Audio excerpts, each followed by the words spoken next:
Ya, oke. Assalamualaikum warahmatullahi wabarakatuh. Selamat pagi adik-adik mahasiswa semuanya. Oke, pada hari ini saya akan melanjutkan materi kuliah kita di kuliah farmakologi ya, dengan subtema diare dan konstipasi. Ya, oke. Tentunya Anda sudah familiar sekali dengan kondisi diare dan konstipasi.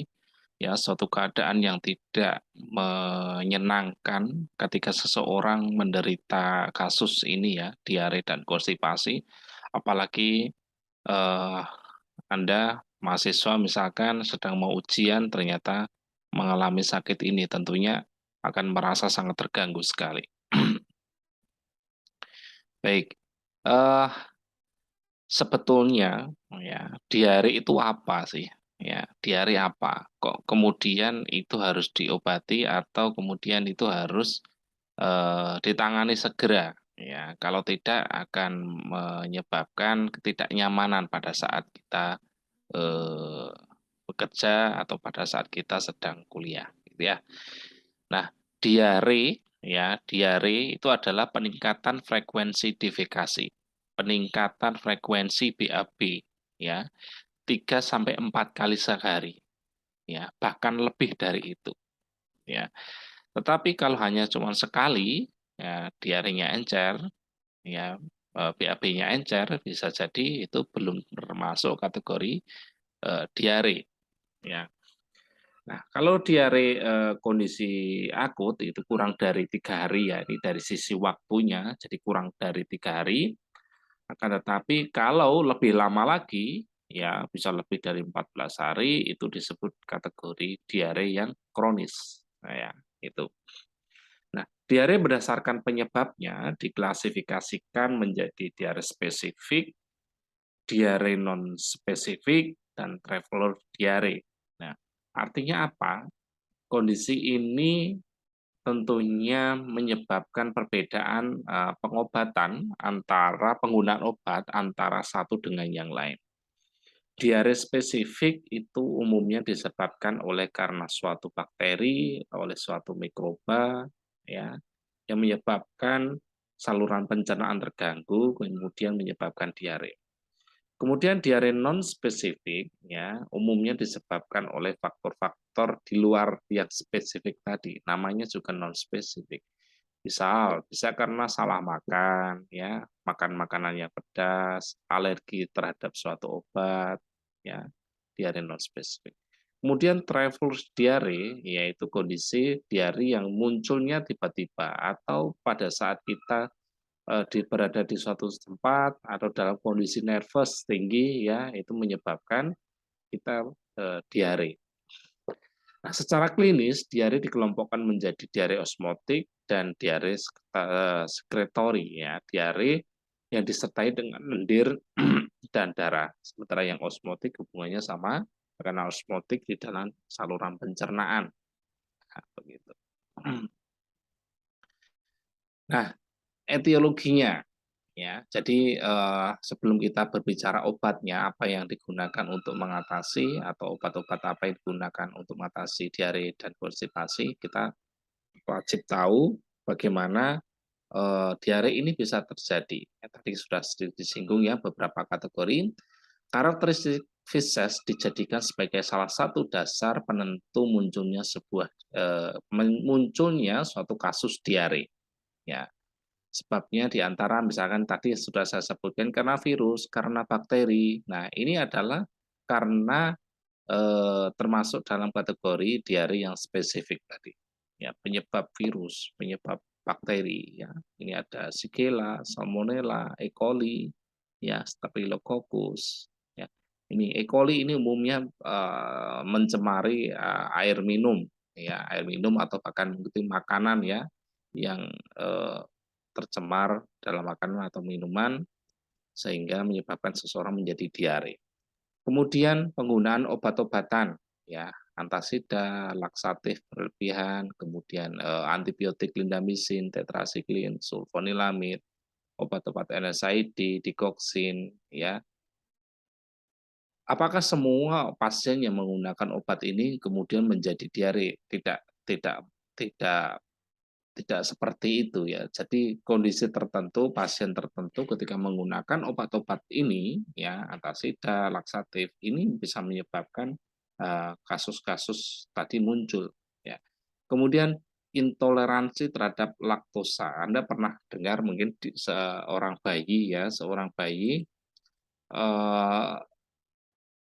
bayi dia alergi terhadap susu ya, susu eh, formula misalkan. Nah, dia intoleransi terhadap laktosa sehingga menyebabkan ketika setelah minum susu kemudian menjadi diare. Nah, ini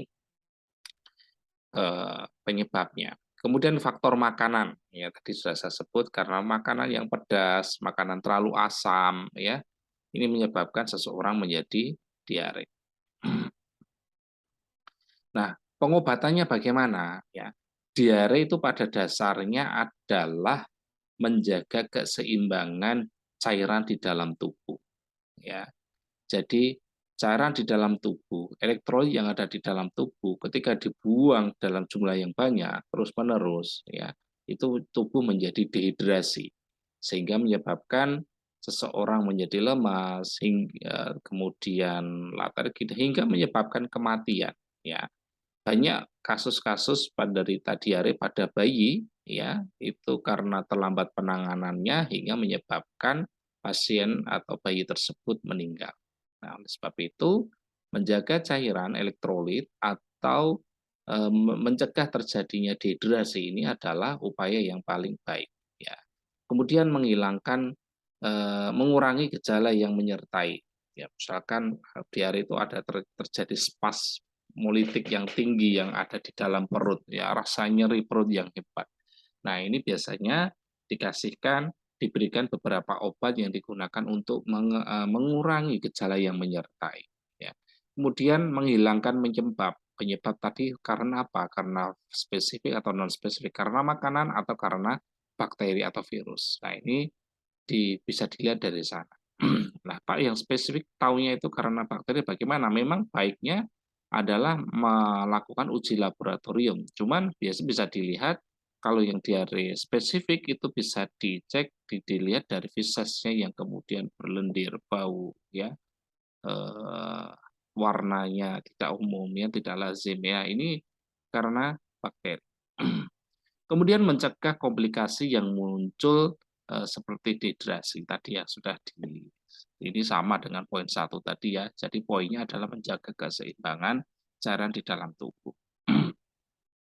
Nah, cek dulu kita lihat tentang derajat dehidrasi ya. Ini dehidrasi ini kondisinya setiap orang bisa jadi berbeda ya. Jadi dehidrasi berat itu ditandai dengan terjadinya latergi atau tidak sadar ya, pingsan ya. Kemudian mata cekung, ya, tidak bisa minum ya, dicubit perut kembalinya lambat. Nah, ini dehidrasi berat. Kemudian yang ringan hingga sedang ya, gelisah ya, kalau anak-anak rewel ya, mata cekung, haus, minum dengan lahap ya, cubitan kulit kembalinya sangat lambat. Ini dehidrasi ringan sedang ya. Tidak cukup, terus kemudian ada tanpa dehidrasi, ketidakdehidrasi ya di luar tanda-tanda poin 1 dan 2 ini, maka dia dikatakan dia tidak dehidrasi. Kemudian sekarang kita berbicara tentang terapinya, pengobatannya bagaimana. Bagaimana pengobatannya tanpa menggunakan obat ya, tanpa menggunakan obat.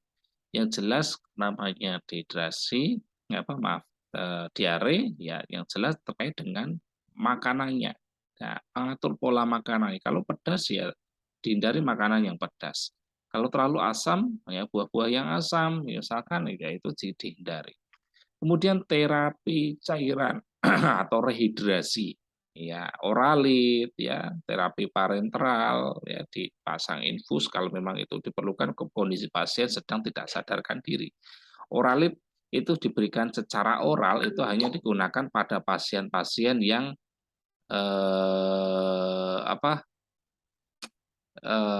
yang sadarkan diri. Ya, kalau yang tidak sadarkan diri ya harus pasang infus. Ya. Nah, ini ya terkait dengan terapi oralit. Ya, anak-anak di bawah 1 tahun, ya 50 hingga 100. Apakah kemudian ini eh, bisa diminumkan semua? Ya, kalau dalam kondisi sadarkan diri ya, biasanya orang dalam kondisi diare suruh makan minum itu susah sekali, sedikit-sedikit. Ya, diberikan dalam jumlah sedikit-sedikit asalkan itu masuk di dalam tubuh ya agar tadi mencegah terjadinya dehidrasi. Kemudian terapi farmakologi diare ya, cairan elektrolit ya, cairan elektrolit tadi sebetulnya namanya menggunakan obat rehidrasi ya. Nah, ini cairan elektrolit itu sebetulnya hanya menggantikan elektrolit ya tadi yang di depan tadi yang non farmakologi. Kemudian ini zat penghambat peristaltik ya, golongan opiat atau derivatnya. Mengurangi gerakan peristaltik usus halus sehingga memberikan lebih banyak waktu untuk reabsorpsi air atau cairan dan elektrolit oleh mukosa usus. Ya, jadi di dalam tubuh ya, di dalam usus itu kan orang diare cairannya belum sempat diserap ya di dalam usus halus hingga usus besar dia keburu dibuang itu diare. Nah, untuk itu ada beberapa obat yang digunakan untuk menghambat peristaltik. Ya, contohnya apa? Adalah loperamid, ya, difenoksilat, ya, difenoksin. Ini adalah contoh-contoh obat yang digunakan untuk menghambat peristaltik. Ya, ya, ini mengurangi motilitas dari usus, mengurangi dari motilitas usus. Sehingga apa? Ketika kondisi ini memperlambat gerak peristaltik, cairan akan diabsorpsi, reabsorpsi di dalam usus. Kemudian terapi yang ketiga adalah adsorben, diberikan adsorben. Contohnya apa adsorben? Contohnya adalah kaolin pektin. Kaolin pektin. Ya, zat-zat beracun yang dihasilkan oleh bakteri atau yang juga berasal dari makanan serta zat-zat lendir yang menutupi selaput lendir dalam usus maka akan dilakukan penyerapan oleh komponen-komponen obat kaolin pektin. Ya, merek dagangnya banyak sekali selain contoh di sini Kaopektat ada banyak merek dagang Anda bisa buka di ISO. Kemudian ada atapulgit. Ya, atapulgit. Selain kaolin pektin ada atapulgitnya, contoh nyudiatap. Kemudian ada karboadsorben, contohnya adalah norit. Ya, selain ini apakah ada banyak merek yang lain yang bisa dilihat melalui ISO ya. Nah, obat-obat ini kaolin pektin, atapulgit, karboadsorben ini adalah suatu adsorben, menyerap ya, menyerap racun sehingga diare itu menjadi terhambat, menjadi berkurang atau hingga sembuh. Ya, lah adsorben ini biasanya digunakan untuk terapi diare yang bagaimana? Ini bisa digunakan untuk terapi diare yang non spesifik. Ya, kalau yang spesifik itu harus menggunakan penyebabnya tadi antibiotik. Ya, kemudian dikombinasi dengan adsorben bisa atau bahkan yang ini yang penghambat peristaltik ini ya ini digunakan terapi loperamid ini digunakan khusus pada diare yang non spesifik juga ya non spesifik. Tapi apakah boleh digunakan untuk terapi yang spesifik? Bisa, tapi fungsinya adalah hanya untuk kombinasi. Ya, penyebabnya harus dihilangkan dulu. Kemudian antisekresi enzim pencernaan ya mikroflora usus ya. Contohnya, di antisekresi bekerja dengan membentuk lapisan pelindung untuk menutupi luka-luka di dalam dinding usus ya yang mengakibatkan peradangan. Contohnya adalah skantoma, bismut subsalisilat. Ya, ini contoh obat. Kemudian enzim pencernaan untuk menangani kasus diare pada intoleransi terhadap beberapa jenis makanan karena kekurangan enzim di dalam tubuh. Contohnya adalah pankreatin ya dagangnya pankreofolat pankreatin ya enzim pencernaan. Kemudian ada mikroflora usus ya dapat mengembalikan fungsi usus dan dapat menghambat pertumbuhan mikroorganisme patogen ya contohnya adalah laktopi ini biasanya pada anak-anak, pada bayi ya.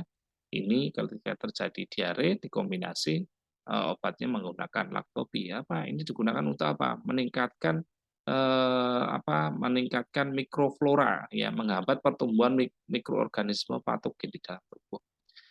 Kemudian ada antibiotik ya, terapi farmakologinya menggunakan antibiotik. Nah, kalau sudah menggunakan antibiotik, ini berarti diare ini adalah diare yang spesifik. Contohnya apa? Ada cotrimoxazole, kemudian golongan penisilin, amoxicillin, ampicillin ya, kemudian chloramphenicol, ada metronidazole ya. Ini semuanya adalah antibiotik yang digunakan untuk menghambat atau membunuh bakteri yang ada di dalam tubuh. Nah, nanti akan dipelajari spesifik tentang antibiotik, bagaimana antibiotik itu bekerja di dalam tubuh kita. Ya, tentunya dari beberapa golongan, ya jenis obat generasi antibiotik itu mempunyai mekanismenya sendiri-sendiri untuk menghambat atau membunuh bakteri. Ya, gitu. Kemudian diare karena bakteri. Ya, bakteri penyebab antara lain tadi ya sudah disinggung Vibrio, kolera, Shigella, E. coli, ya, Yersinia. Ya sama seperti penanganan diare non spesifik pada diare karena bakteri, terapi utamanya adalah rehidrasi. Jadi selain dikasih antibiotik tetap dikasih rehidrasi, pemberian cairan dan elektrolit untuk menghindari terjadinya dehidrasi. Oke ya, sudah clear tadi sudah kita sampaikan. Kemudian terapi antibiotik memperpendek durasi diare. Artinya apa? Diare yang harus kalau tidak dikasih antibiotik itu sembuhnya bisa sampai 1 minggu, bahkan mungkin lebih lama. Tapi kalau dikasih antibiotik, dia menjadi lebih cepat untuk proses penyembuhannya. Karena apa? Bakterinya, penyebab diarenya mati, dibunuh karena diberikan antibiotik. Oke ya. Oke. Kemudian tata laksana penanganan diare pada anak dan bayi. Oke, tentunya tadi ya untuk diare pada anak dan bayi utamanya adalah terkait dengan rehidrasi. Ya, rehidrasi.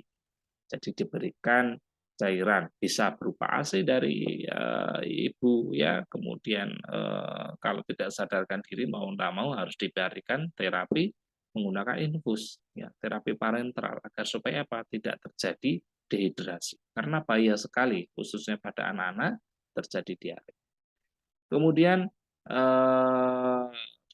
dehidrasi berat tadi ya, ini menggunakan infus ya.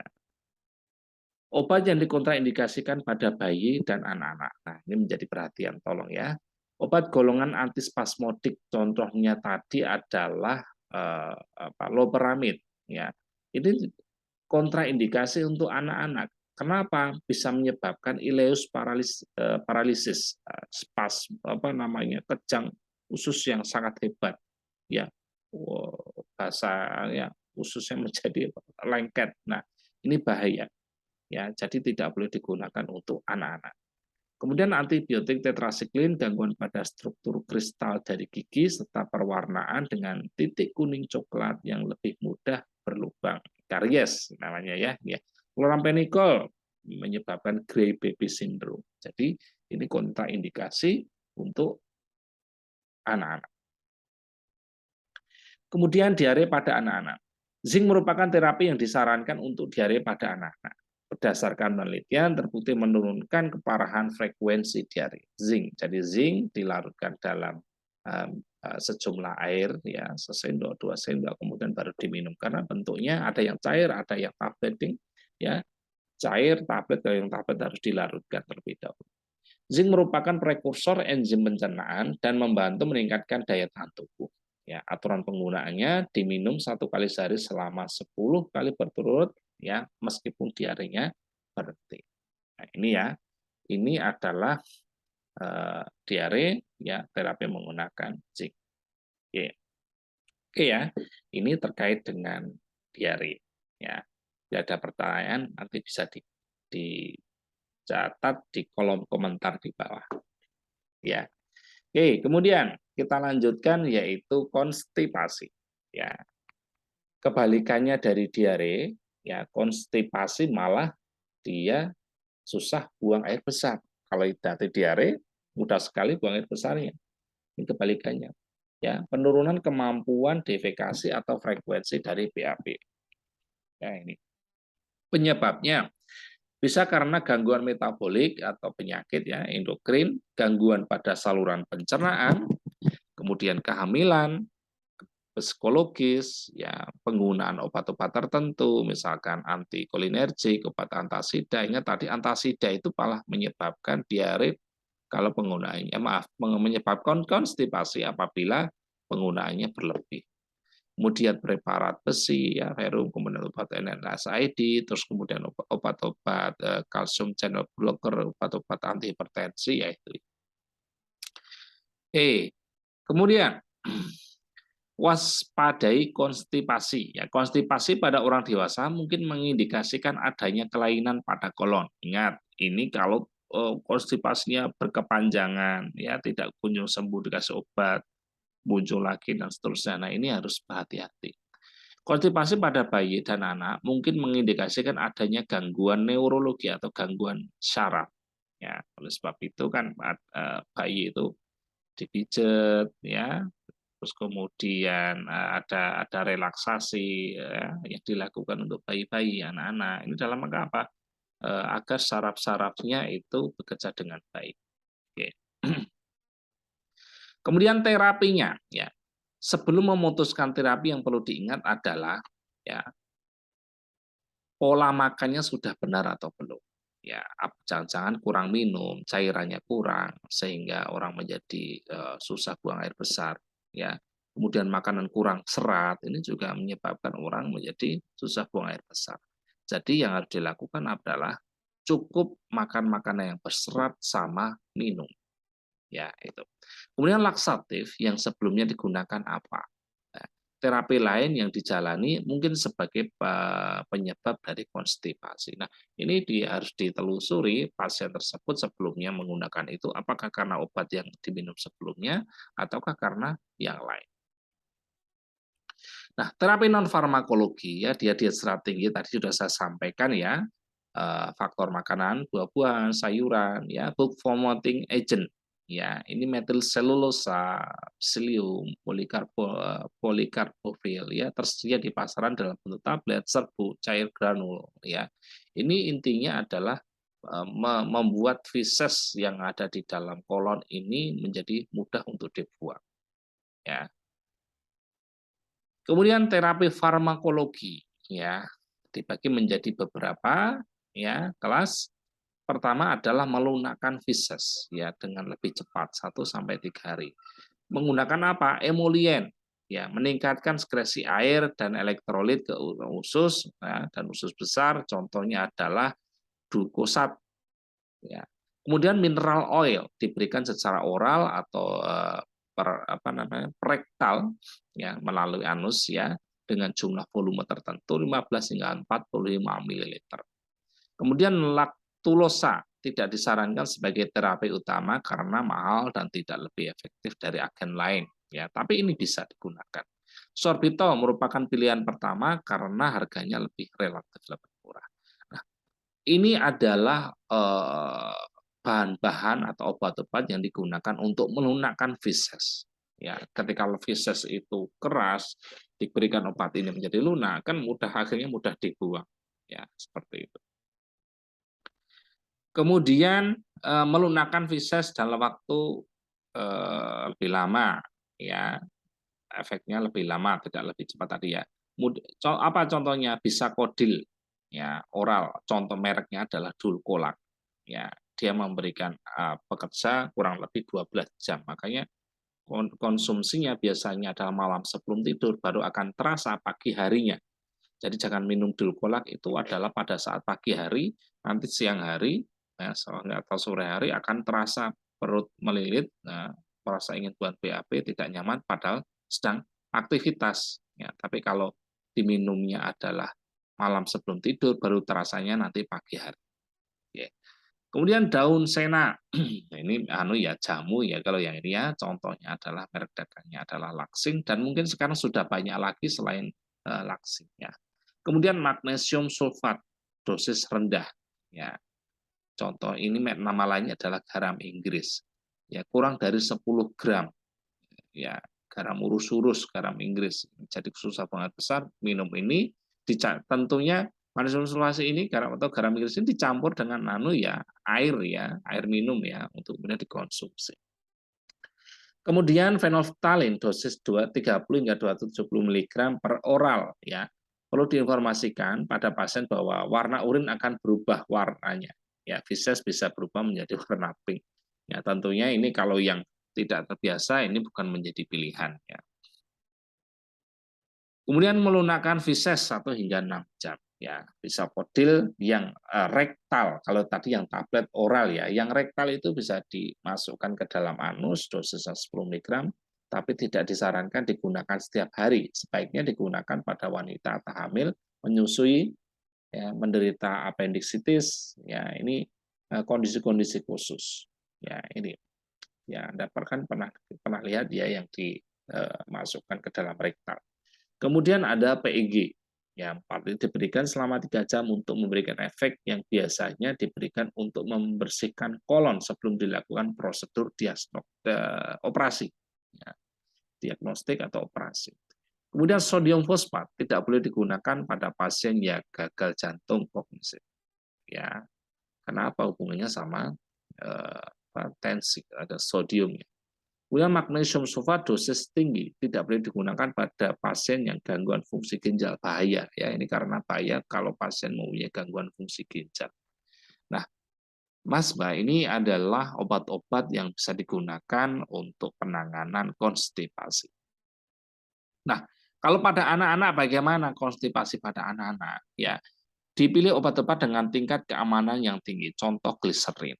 Ya, diberikan dalam bentuk supositoria, ya, supositoria obat yang dimasukkan ke dalam anus ya dengan dosis 3 gram atau kurang dari itu, bisa yang 2 graman itu. Onsetnya kurang dari 30 menit, efek sampingnya efek sampingnya memang mengiritasi rektum. Tapi produk-produk yang sekarang ini sudah berkurang fungsi iritasinya. Ya, termasuk tadi contoh merek tadi yang bermerek ya Microlac ya yang dimasukkan ke dalam anus itu adalah untuk pengobatan konstipasi pada anak.